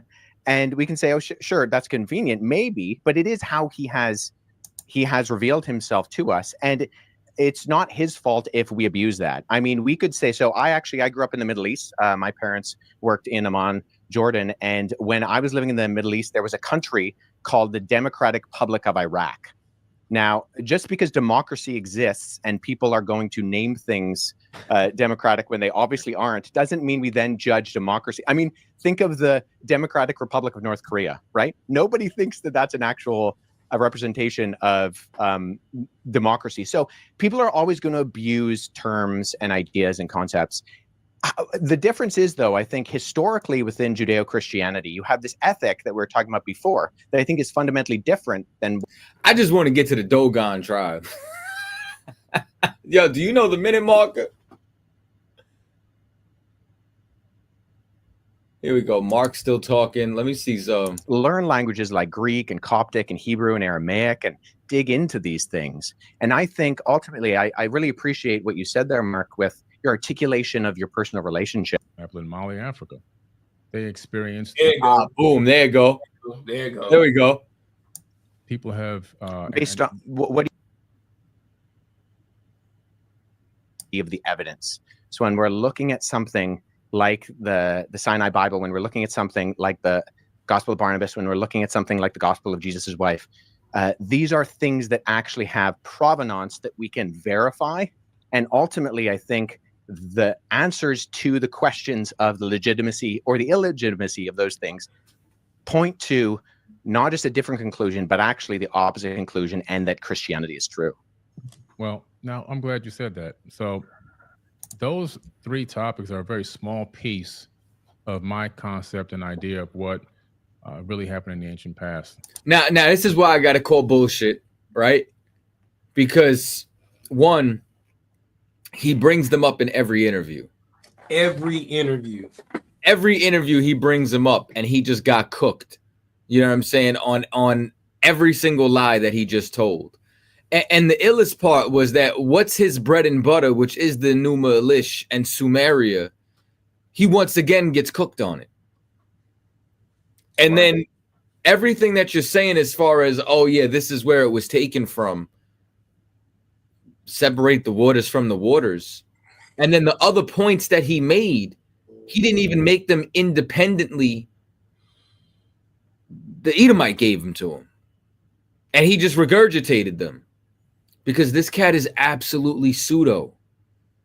He's trying to sell you a book or a DVD or a trip or a, you know what I'm saying? Like something to just fill his pockets while he continues to lie. Right. But now we get to the Dogon. So that's a very small fraction. It's less than 0.1%. And you talk about eyewitness accounts convinced you that Christianity is real.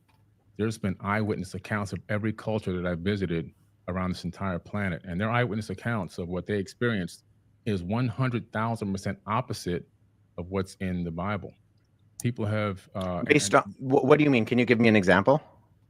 The Dogon tribe, for example, in Mali, that was at 1,000% experienced a culture that they claim came to this planet from Sirius B. They have the evidence that they knew these beings were from Sirius B because they have the instruments that show the orbit of a trinary star system that we couldn't discover until the 1970s with our modern technology. Okay, they understood not only the orbital pattern of Sirius A, B, and C, but even that B was a failed star, which you can't see it from Earth with the naked eye. They knew that it was a white dwarf. They even knew that they said that if you took a tablespoon of it, the entire tribe or 1,000 men couldn't lift the tablespoon. They understood mass and gravity as well. They were told the shape, the sizes, and the colors of all the planets in our solar system, which they recorded. And there's only one wisdom keeper, and that person can never be touched by a person. If they get touched by another person, they'd actually be killed. And then they eventually have a mentee that they break down that verbally handed down knowledge to. And that next person then takes over and becomes the wisdom keeper. And they've been doing this for thousands and thousands of years. And science, modern science, has found all their information to be 1,000% accurate. Then you have the Hopi tribe of the Americas, indigenous tribes, Hopi tribe, Lakota tribe, also having engagements with these quote unquote star brothers, even having an account of them being taken underground, which you don't see just only in America. I just came back from Turkey. You have the people from Turkey in Mesopotamia also being taken underground into a place called Derinkuyu by these beings, by these people, a structure that's built 12 stories deep underground, that's made out of volcanic tuff, a very soft stone. And if you don't know what you're doing, it'll actually collapse. There's no evidence of any collapse. And it was thousands of years old. It was reused many times. So the mainstream story about what it was used for to hide from Romans is actually false. This place is ancient. And in order to build it, you actually have to have foreknowledge of how to construct this type of an underground civilization that can hold 20 to 30,000 people, places for livestock, places for worship, with no sign of collapse. And you have to have hundreds of ventilation shafts. And I've been down there. Those ventilation shafts cut through solid rock all the way down to the core. And there's even more. It links to other underground cities that are miles and miles away. As you get to the very base of this area, you can cut through and go to another location. But again, these people were taken under. Also, then you have the ancient Egyptians. Similar story. Major catastrophe comes. These people come and take them underground. Then you have the information in the Egyptian book of Going Forth by Day. More accounts by people, our ancestors, that have accounts that do not match up with the biblical text. And so all of a sudden we're saying that all these cultures, the Aboriginal people, I can go into them as well. I've gone to walkabouts in the Outback. Yeah. And the Aboriginal elders, same thing. They were seated here by Pleiadians. This is their verbal handed down history for thousands of years. And I can go around the world and and what he's doing right now, this is what he's done on every podcast, and with everyone else just going, wow, that's amazing. With nobody to fact check it. What I like about West is every time he tries to move the goalpost, he's like, whoa. Yeah, I got you. But let's deal with what you said here first, though. Right. And that's what you're supposed to do. You're not supposed to let them get off of a point inside of a debate. Right. Information from all these eyewitness accounts from people that should be respected, dignified, and shouldn't be scoffed. And that we're now saying that all this information that they put forward, all their verbal handed down history, all their written history, that's got to go to the side, because this one text is 1,000% accurate. Sure, but so my question is, most of that is oral history, correct? Oh, it's all oral history, even the Bible. Okay, so when we're engaging with oral history, what methodologies are you using to confirm that the orality is accurate? Freestyle. Well, first and foremost, some of these texts some of these cultures have written down information in caves. You've got cave paintings. How do we go from oral tradition to cave painting, bro? Look, but you see, every time he cut him, he moved the goalpost. I that's what I'm saying. Like he just waits to lie. Right. Dogon tribe actually have not only written down. Sure. No, I don't disagree with that. The question is one of historic. Sorry, I didn't mean to interrupt you there. The question is one of methodological analysis. So you have to have a method by which you can find either that something is falsifiable or that there are avenues by which you can show internal and external accuracy of credibility. So this is what we do with documents. This is what we do with the ancient gospels. This is what I do. I've worked on Xenophon and Plutarch, and we look at the internal evidences and the external multivalent corroboration to try to figure out, okay, yes, we have all these stories. Great. I don't deny that. But as a historian, as someone who's trying to figure out what is accurate, how do you know if I use the term verisimilitude, do you know what that term means? No, but I can tell you this. Tell me how the Dogon tribe saw Sirius B, knew the orbit of Sirius B, a trinary star system, accurately, and can show you the orbit with a special tool that they made that was given to them by these people. How do they know the shapes, the sizes, the colors, and the orbital pattern of all these planets in our solar system and other star alignments that they would use to have something called the Ziggy and planet and their own harvesting and planting and so forth and so on? That's not enough evidence that there's something. Well, I'm not aware of that particular case. And even, I mean, I would grant that, you know, the ancient people are far more technological advanced than we give themselves credit for. Just because they're ancient doesn't mean they're stupid. I am well aware, as someone who has done both investigation of the past and done archaeological analysis, that is a reality. My question is simply, okay, you have these stories or you have these accounts, you're referring to them as eyewitness testimony. How are you going about verifying that as that?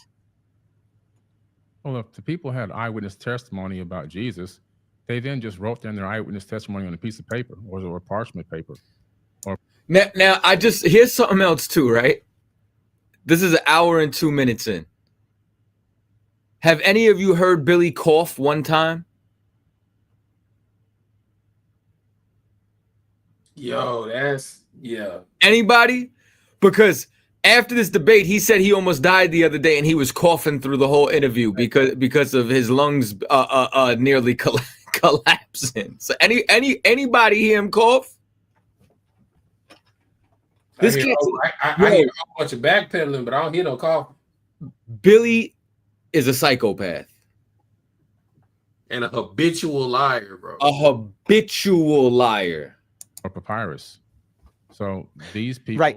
So that's where internal methodological analysis. Some of it's actually written down. So I mean, it's the same exact thing. There's really no difference.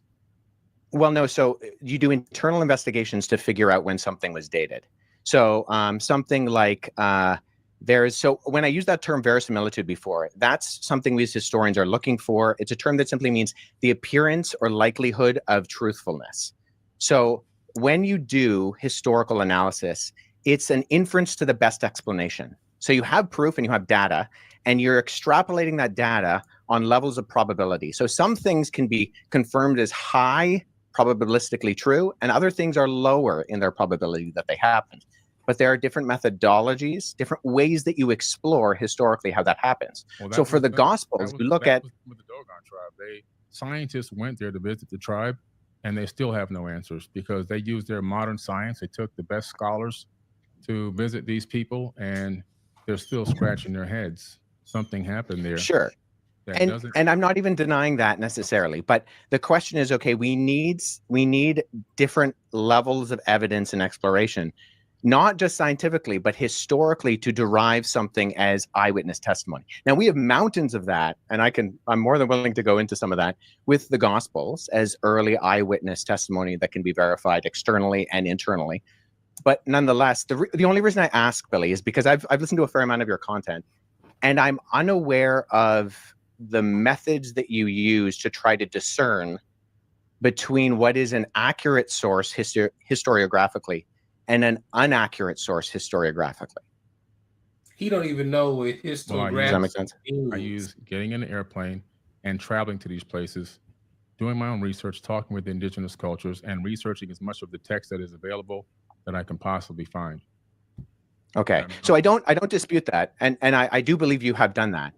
But I mean, even from what we've talked about, so you've researched the text, but when we talked about the crucifixion, everything you cited was either, and I mean with all due respect, false in terms of the Sinai Bible, because Codex Sinaiticus is just a 4th century Greek manuscript of the Gospels that we have today, or they were verified forgeries in terms of the Gospel of Jesus' wife and the Gospel of Barnabas. You may be right on that particular part of the topic, but like I said, that's less than 0.1% of the information that I hold. Sure, but that was the original question.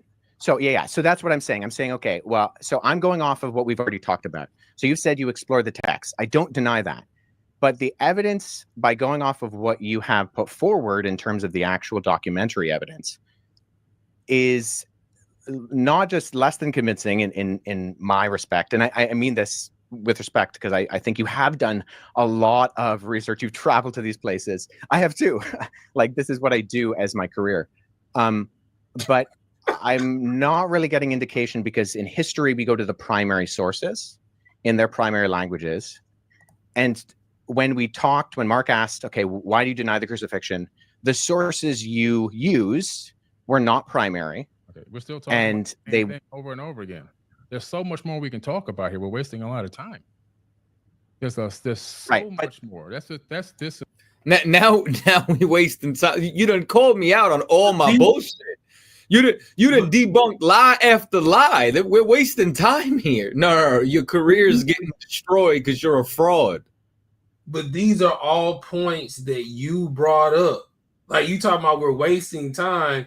He's literally addressing everything that you brought up, and he's mad at you. You're mad that you're getting cut. Like, how are we wasting time? Everything he's talking about and he's addressing is what you said. And you know why we got to show this, and what's so sad about this? Because if I would have did this, if Tazadak would have did this, if Captain Zaryak would have did this, y'all still would have had shit to say. Y'all believe this because Wes is a white man. Right. That's why you believe it. Now, I'm not going to lie. Him pulling the books off the shelf helps. but still, I guess I want him to just finish this point, and then right after this, they get into Enoch, right? Oh my God. We got to talk about Enoch for all you weed heads that just, you know what I'm saying, believe in fairy tales. But let's get there. To mount. Do you guys There's so much more stuff to talk about? Do you think that here come Mark. all these different cultures and stuff describing these other beings? Oh yeah, no, could those have been? Yeah. I'm not an expert theologian. For a the minute. path across time. You get into the New Testament, slavery is still being condoned in the New Testament. And here we go. Now here comes the emotional arguments. Was it honor thy slave master as you would honor God or Jesus? It says, I believe. So well, it doesn't. It doesn't say that. But the God of the Old Testament, like the follow Europe. I'm just and it don't say that. Right. Like, what the hell's wrong with this guy? Yo, oh my God. Yo, Wes is like, the sarcasm in his voice is immaculate. He's like, yeah, it doesn't say that. Yo. Crazy. And I know you have to go soon too, but I'm speaking as I challenge my own subject.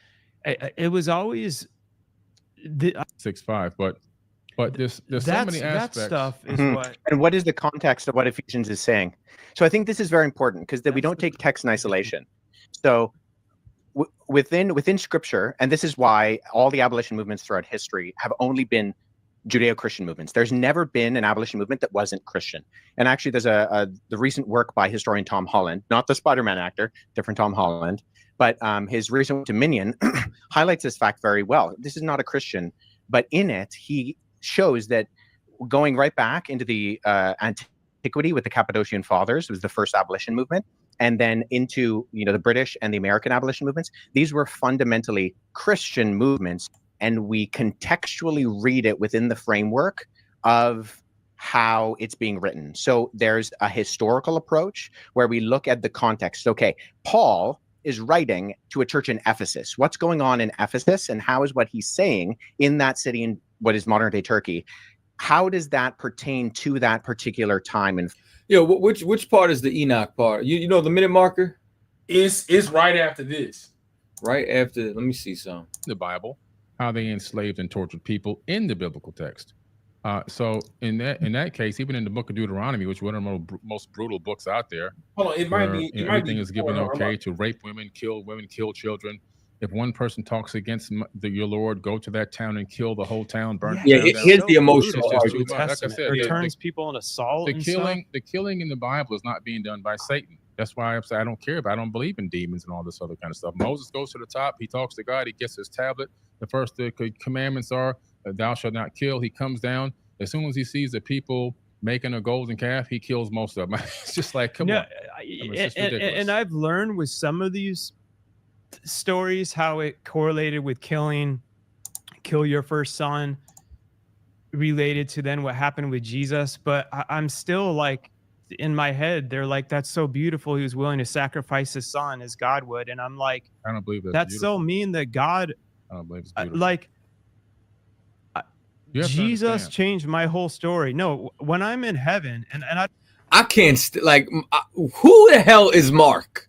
A super duper Christian, boy. Hold on. I just want to find the Enoch part, man. Hold on. Able to read my friend Paul Copan's book, Is God a Moral Monster? Biblical text is it actually authored by the creator of the universe?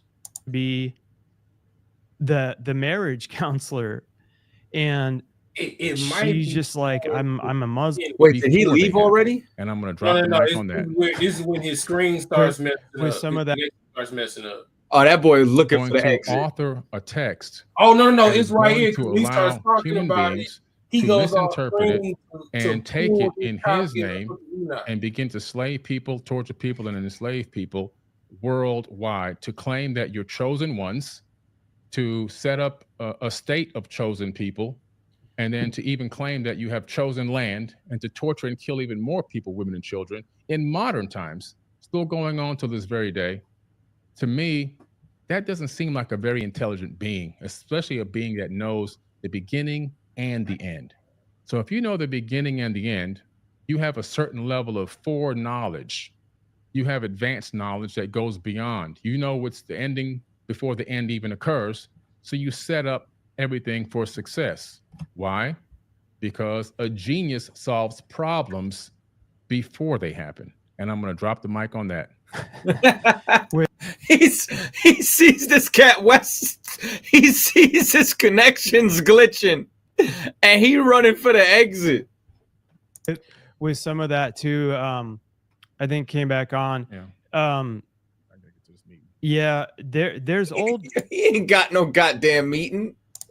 There's old stuff that it's hard to comprehend, but the thing that continued to change my life was Jesus, and the core of it was love conquers all things. I can't miss this. So yeah. Keep going. All right, brother. We can do a follow up. I really appreciate it, Billy. Thanks so much for. He like, yeah, I got this big thing to do. Yo, let me tell y'all something, man. That boy got cooked. Oh my God. Cooked. That is what you call. He's a runner. He's a track star.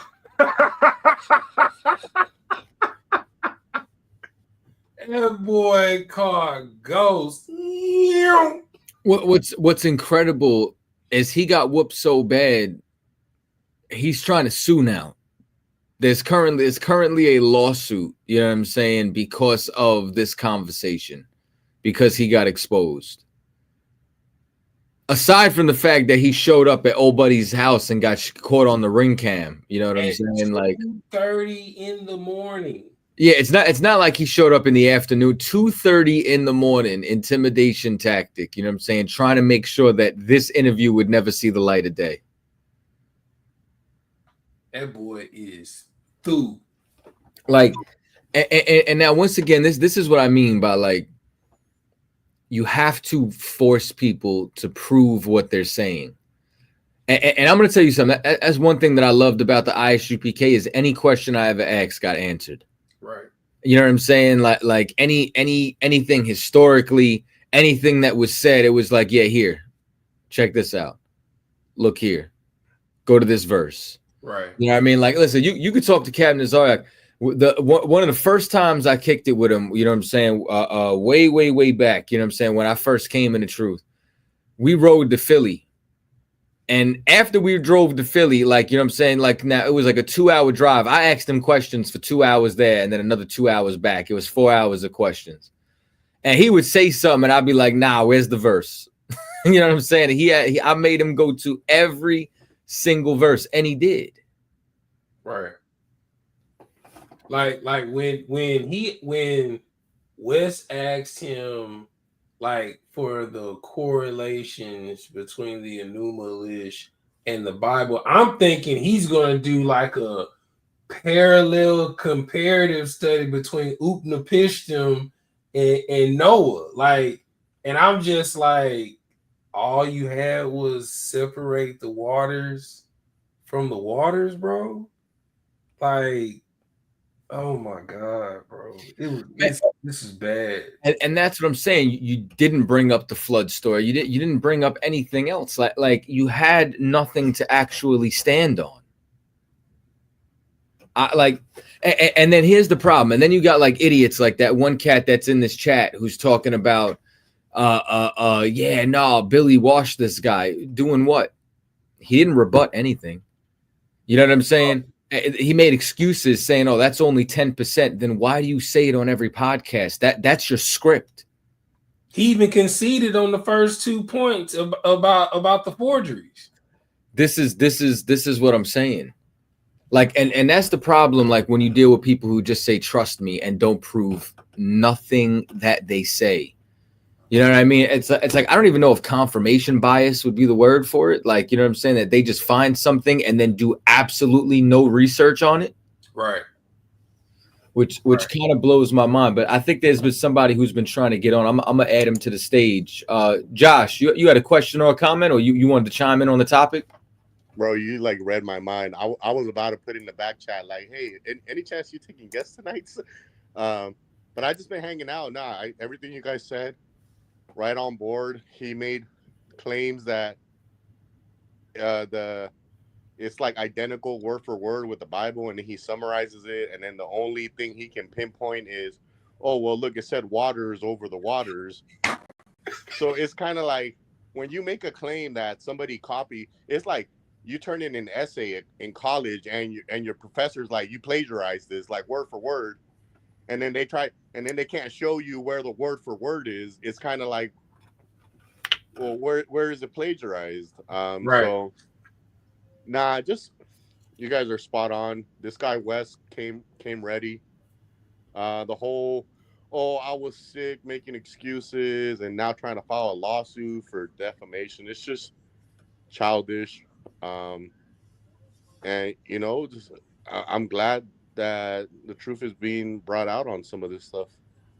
I mean, and not only just that, bro. Like his wife and his wife's best friend made a whole 3-hour video to come to his defense, bro. Like it's when your woman gotta come on the grand bandstand to defend you, to try and save face, to bring some type of foundation to your lives, bro. It's bad, bro. It's bad. And I didn't see what the wife said, but I saw like commentaries, and everyone was basically saying that she only made it worse for him. Like, and I mean, just by what you said, when your woman needs to come try to like defend your honor, like you already lost. Like, bro, like what does the woman have to say between two men debating in a conversation? Like, what? Are you serious? Like, come on, man. Come on, man. That's yeah. I was watching. I don't know if it was like a premiere or live stream you guys did, and Cap was like talking to someone, and then the guy's wife was like in the audience trying to ask a question, and then Cap was like, "Why is your wife asking me questions? She need to go ask you these questions." Oh, that was polite, wasn't it? Cam Carson, that was polite, wasn't it? Yeah, that was way back at Barnes and Noble out in Philly. You know what I'm saying? Like, and right after that, then him and his wife start arguing. He's like, and this is why she shouldn't have been in here, because I ain't trying to disrespect you. Like, you should. Well, I should be talking to you. Why you got your wife battling me? Yeah, and I mean, and to be completely honest, whenever a woman decides to step into the quote unquote battlefield, it's like you're not going to get any type of special treatment. So I mean, I respect Cap for like, look, I'm going to treat her as a soldier in the battlefield. So, you know, and then you're going to be upset because I disrespected your woman and she put herself in this position. So, I mean, yeah. Listen, man, there's a reason why there's a WNBA and an NBA. All right. Like there's a reason why even in the Summer Olympics, you got male events and you got female events. And there's a reason why nobody watches the WNBA. So like let's just be real here. You know what I'm saying? Like if y'all want to turn something into The View, go, you know what I'm saying? Go watch The View. You know what I'm saying? Outside of that, we know what a real spectator sport is. You know what I'm saying? But that's listen, look where Polite is now. He under the jail like his daddy. Right. And then like the wife made two videos. Like the second video, she comes back responding to everyone, talking about like, how can y'all just talk bad about our family and all of this stuff or whatever. Like, just stay out the way. Like, you just made it like entirely worse, you know. And then Billy, that's when he comes on with the 3-hour rebuttal that he's now deleted because like even his followers were trashing it. Like he's done. Like he is done. The only way he can try and save face is if he accepts Wes's debate. I mean Wes's challenge, because Wes did a reaction holding up his Billy cease and desist letter, and he's like, the only way that I will adhere to these is if you run it back. That's it. Like that's the only way you're gonna be able to save face. Like if not, like you're done. Because every platform that you've gone on, from Joe Rogan to Sean Ryan, I forgot the other two major platforms that he went on, and you got, you know, Corey Holt. Yeah, he went on Corey Holcomb's platform. All of these platforms you didn't win on spewing the same rhetoric. You're going to have to eat your words, bro. Like you done out here. Listen, this is like the time of everybody getting exposed. Billy got exposed. Diddy got exposed. Like I said, Polite under the jail right now. You know what I mean? And now you got this cat, Jeremy Weaver. So Jeremy Weaver, so you support pedophiles. For sure. You know what I'm saying? That's who you support. You support pedophiles. But before we wrap up, we had somebody else who came on. Elia, you wanted to chime in?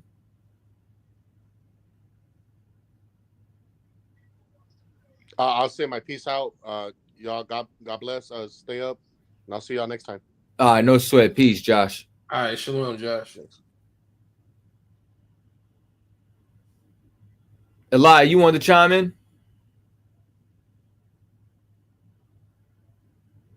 You gotta unmute your mic. I think his mic is on mute. I don't know. I guess he's wrestling with that.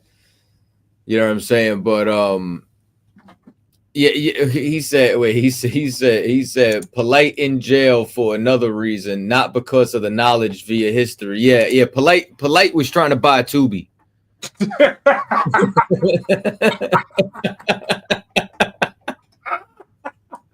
That's why Polite locked up right now. He was trying to buy Tubi. That's all. Yo, nah, he was a pedophile like his spiritual daddy. Real talk. A sexual deviant. But yeah, man, like it's he's cooked. Like it's gonna be hard for him out here, you know. And then like, I mean, the whole narrative of, you know, I almost died 2 days before, you know, the interview, and he's like, look, I had a band-aid right there from where the IV was. I was like, well, if you was nigh unto death, like, why are you even there? And then they showed the receipts of all of the text messages showing that not only did he know exactly who he was talking to, he knew that it would be a debate and he agreed to it. Like, bro.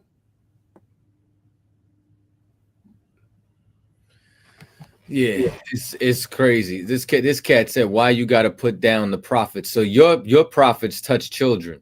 That's what you're saying, Jeremy. But Elia, you wanted to chime in on the conversation?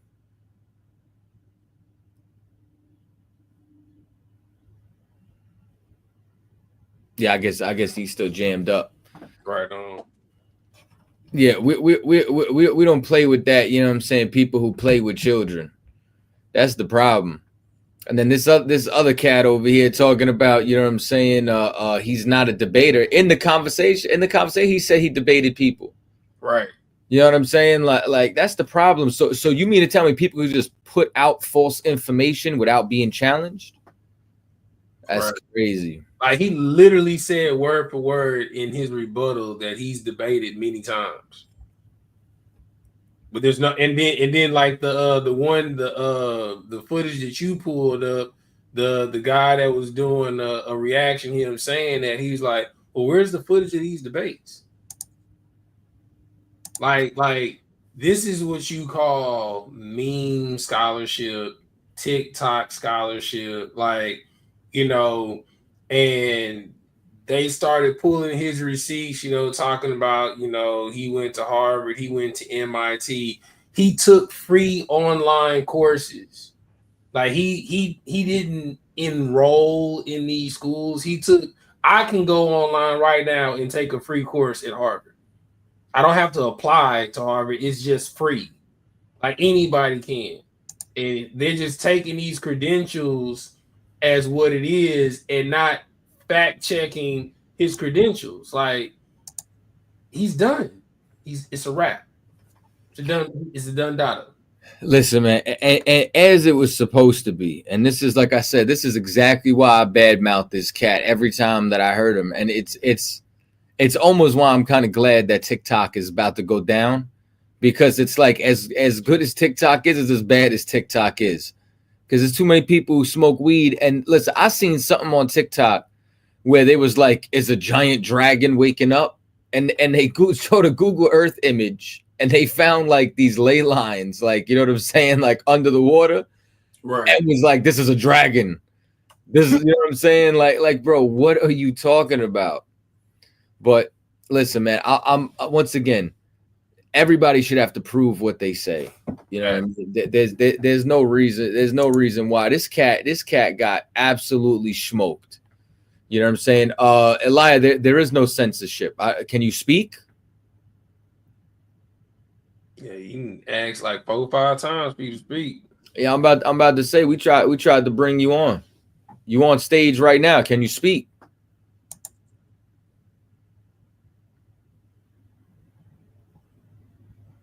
You gotta fix your Wi-Fi. You got Wi-Fi.